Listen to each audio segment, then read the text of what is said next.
Hello friends, welcome back to the channel Grow Your Money. Please subscribe to this channel और इस video को एक like भी बना दीजिए। आज हम लोग डिस्कस करने वाले हैं कि एक एंटरप्रेन्योर क्या होता है और एक सैलरीड एम्प्लॉय क्या होता है। This is specifically this video is for the generation which is coming up into the market. जब भी हम लोग हमारा एजुकेशन ख़त्म करते हैं तो हमारे पास दो ऑप्शंस रहते हैं, whether to be a businessman और एंटरप्रेन्योर और to get a job at somewhere else और बस ज़िंदगी चलती रहे। तो सबसे पहले ये समझना पड़ेगा कि एक्चुअली एंटरप्रेन्योर क्या होता है। एंटरप्रेन्योर ऐसा पर्सन रहता है जो एक बिजनेस स्टार्ट करता है, इधर इट्स इन स्टार्टअप वे और एनी अदर थिंग्स, और कुछ लोगों को नौकरी भी देता है। एट द सेम टाइम वो सोसाइटी की भी हेल्प भी करता है और सबसे बड़ी बात है कि वो अपने लिए फाइनेंशियल रिस्क भी लेता रहता है। अगर एंटरप्रेन्योर्स को अलग अलग टाइप्स में बांटा जाए तो ब्रॉडली इसमें सबसे पहले जो आता है that is called as an small scale entrepreneur. अब ये स्मॉल स्केल एंटरप्रेन्योर क्या होता है, मतलब अगर किसी एंटरप्रेन्योर को हम लोग इस कैटेगरी में डाल रहे हैं जो एक स्मॉल बिजनेस रन करता है। Way small business can be a barber shop, can be a grocery shop, can be a stationery shop, जो सिर्फ लोकल मार्केट को सर्व करता है, but he is a businessman, so he is been called as an small business entrepreneur. दूसरा जो entrepreneurship का type आता है that is called as an scalable startup. Scalable startup क्या होता है, यहाँ पे एक आइडिया लेके बिजनेस का स्टार्ट होता है।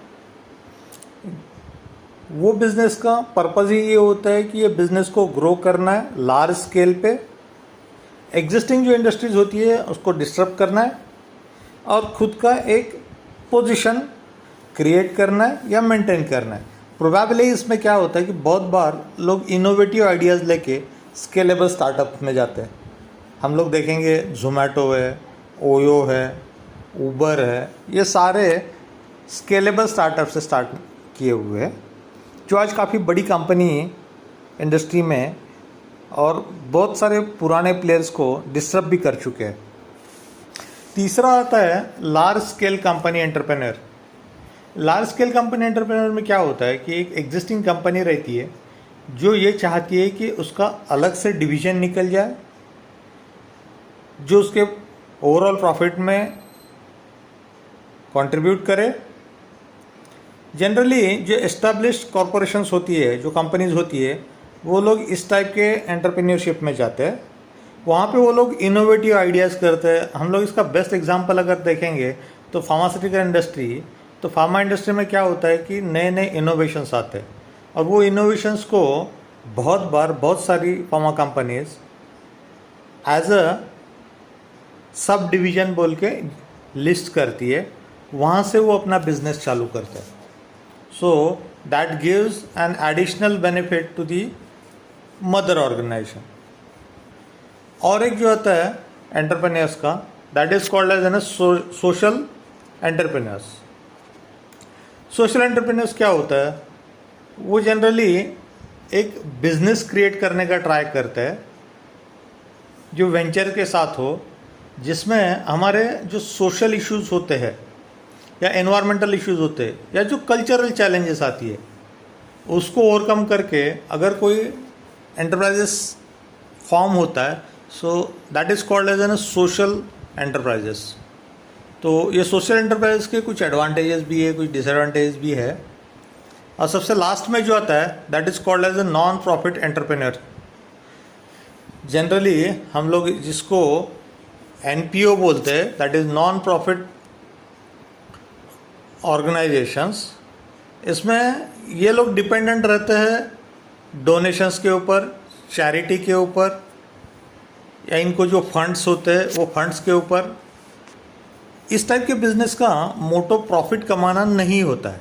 इस टाइप के बिज़नेस का मोटो होता है कि just to help an social community in terms of business, in terms of entrepreneurship. इसका एक एडवांटेज भी होता है कि ये जो नॉन प्रॉफिट ऑर्गेनाइजेशन होते हैं वो लार्ज अमाउंट पे जॉब्स क्रिएट करते हैं और ये जॉब्स से ये आपकी इकोनॉमी में भी बूस्ट होता है। नो डाउट जब भी हम लोग एंटरप्रेन्योर्स की बात करते हैं तो एंटरप्रेन्योर, जैसे हमने इनिशियल में देखा कि एंटरप्रेन्योर्स सोसाइटी में लोगों को जॉब देने का एक इम्पॉर्टेंट काम करता है, और वही जॉब से, वही सैलरी से उस कंट्रीज़ की, उस स्टेट की, उस डिस्ट्रिक्ट की इकोनॉमी भी चलती रहती है। सो ये अभी तक जो हमने देखा है that is purely on the basis of entrepreneurship. ये इसके एडवांटेज हो गए। अभी हम लोग बात करेंगे सैलरीड एम्प्लॉय की। तो ये सैलरीड एम्प्लॉय होता क्या है? सैलरीड एम्प्लॉय वो पर्सन होता है जिसको एक फिक्स्ड अमाउंट का कॉम्पेंसेशन मिलता है regardless of its working hours. Generally अगर हम लोग इंडिया में देखें कॉर्पोरेट स्ट्रक्चर में, so it's 40 hours a week, that is your working hours. तो उसके अगेंस्ट में उसको एक मंथली बेसिस पे कॉम्पेंसेशन मिलता है, and this person is called as an salaried employee. अभी ये जो मंथली कॉम्पेंसेशन होता है ये पहले ही निगोशिएट किया हुआ रहता है जब भी वो किसी जॉब ऑफर को एक्सेप्ट करता है। इसमें बहुत सारे प्रोफेशनल्स भी होते हैं, कुछ एडमिनिस्ट्रेटर्स भी होते हैं, कुछ एग्जीक्यूटिव्स भी होते हैं, कुछ टेक्निकल्स भी होते हैं, कुछ नॉन टेक्निकल्स भी होते हैं। हम लोग यहाँ पे मिनिमम वेजेस सैलरी वाले पर्सन्स की बात नहीं कर रहे, यहाँ पे हम लोग फिक्स टर्म कॉम्पनसेशन की बात कर रहे हैं।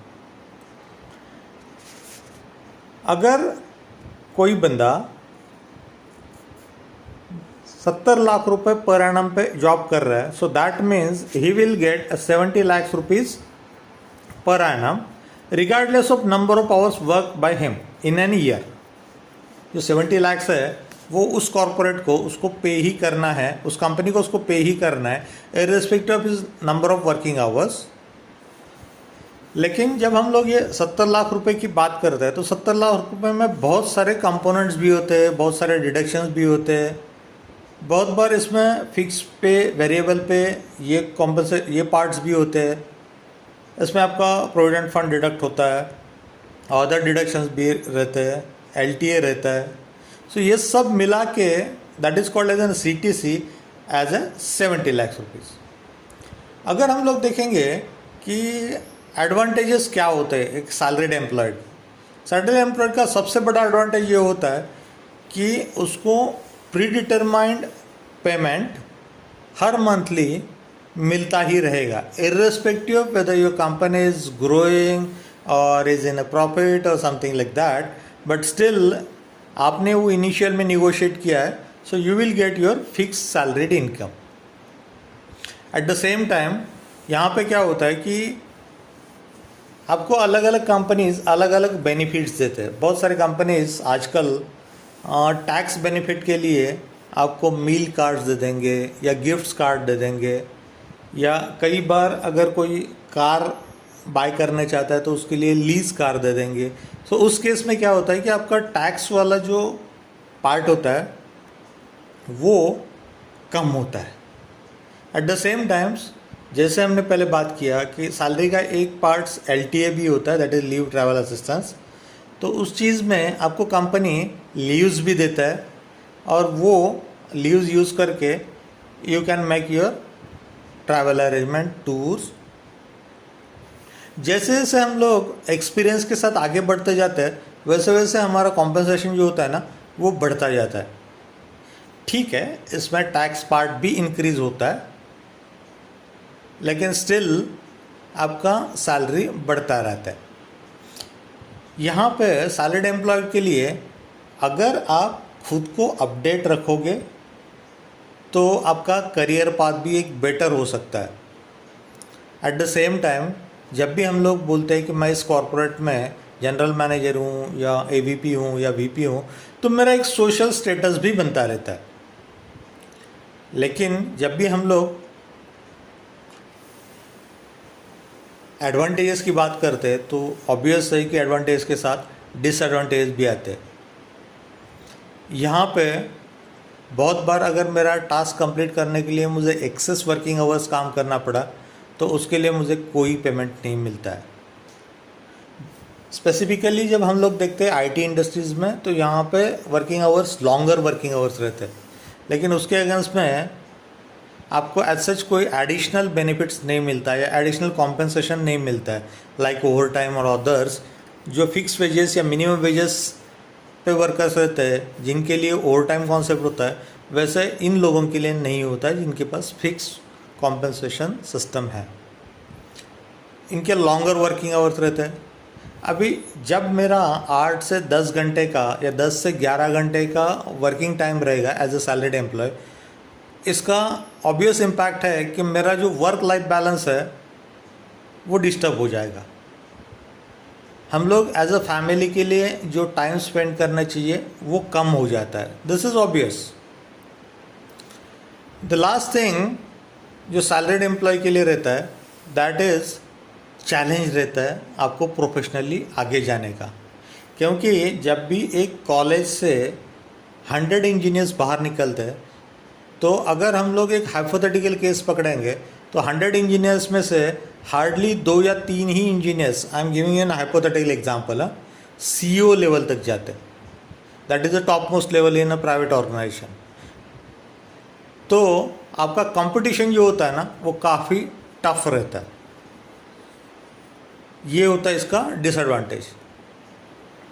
सो आई होप कि अभी आप समझ गए होंगे कि अगर मैं एंटरप्रेन्योर बनूं तो मेरे लिए क्या एडवांटेज है, और अगर मैं सैलरीड एम्प्लॉय बनूं तो क्या एडवांटेज है, क्या ड्रॉबैक्स है। So thank you at this stage.